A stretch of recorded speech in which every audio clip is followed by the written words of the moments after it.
Budi adalah direktur sebuah perusahaan yang telah bekerja selama 12 tahun. Gajinya besar, di atas 100 juta per bulan. Dia pikir tak ada karir yang lebih baik lagi dari apa yang dia kerjakan sekarang. Punya rumah dan 2 mobil. Anak-anaknya sekolah di sekolah terbaik di kota. Tiap weekend pergi jalan-jalan sekeluarga, shopping, makan di restoran yang enak, dan setiap tahun bisa berlibur 2 kali ke luar negeri. Wow, kehidupan yang nyaman sekali.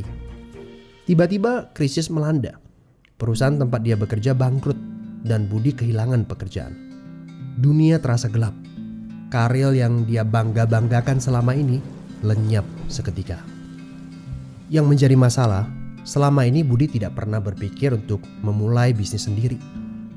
Dia pun tak memiliki dana investasi ataupun aset. Budi berpikir, tenanglah, bulan depan bakal terima 100-an juta lagi kok. Gak semua orang harus jadi pengusaha. Jadi karyawan seperti saya juga bisa kaya dan hidup enak. Benar kata pepatah ini. The enemy of great life is a good life. Dia tak menyangka bakal terjadi krisis seperti ini. Padahal tabungan yang dia miliki hanya bisa bertahan 3 bulan saja dan dia tidak punya penghasilan lain sama sekali.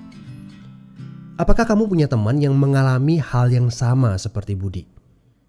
Kita harus sadari satu hal. Kita tidak bisa bekerja selamanya karena faktor usia ataupun kesehatan. Ada krisis atau tidak, kita pasti akan berhenti bekerja. Entah karena sudah tua dan dipensiunkan atau karena sakit dan tak sanggup bekerja lagi. Jika tidak mempersiapkan backup income sejak dini, tamatlah riwayat kita. Budi bertemu dengan teman lamanya bernama Jason, pengusaha sukses yang saat krisis malah bisnisnya berkembang pesat. Jason memberi nasihat, bangunlah bisnis di saat kamu lagi gak butuh. Karena saat butuh seperti ini, kamu sudah punya backup income. Sebenarnya ya Bud, waktu terbaik untuk memulai bisnis adalah beberapa tahun yang lalu. Tapi jangan khawatir, waktu terbaik kedua adalah saat ini. Gak ada kata terlambat. Dari pengalaman Budi, kita belajar bahwa penghasilan yang besar saja tidak cukup jika itu sangat bergantung kepada pekerjaan kita. Sekali kita berhenti bekerja, penghasilan pun ikut berhenti. Pernahkah Anda berpikir bahwa ada konsep yang lebih baik? Perhatikan ini. Kerja untuk membangun aset produktif untuk mendapatkan income. Saat kita nggak bisa bekerja lagi, aset produktif ini akan memberikan passive income.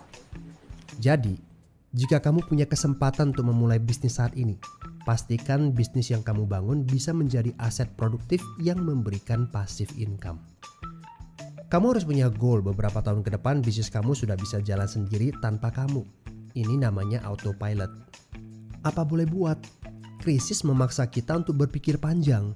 Tidak cukup hanya sekedar penghasilan besar saja. Setuju? Tapi bagaimana caranya? Apakah ada bisnis yang autopilot? Jika kamu jeli, ada bisnis yang memiliki sistem yang dirancang untuk berkembang sendiri. Misalnya bisnis waralaba seperti Indomaret, Starbucks, McDonald, dan lain-lain. Tapi tenang, yang saya maksudkan bukan bisnis yang membutuhkan modal sebesar membuka kedai kopi Starbucks atau Indomaret. Ini berita gembiranya.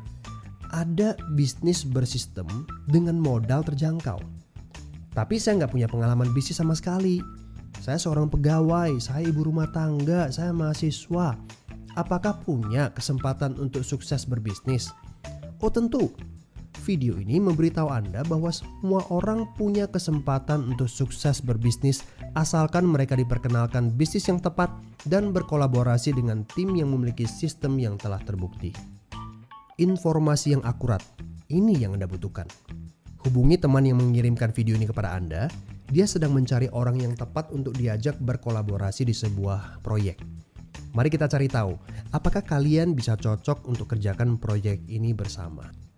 Ajak bertemu secara online ataupun offline dan berdiskusilah. Siapa tahu pertemuan kecil ini adalah awal yang bagus untuk karir bisnis Anda. So, good luck ya guys.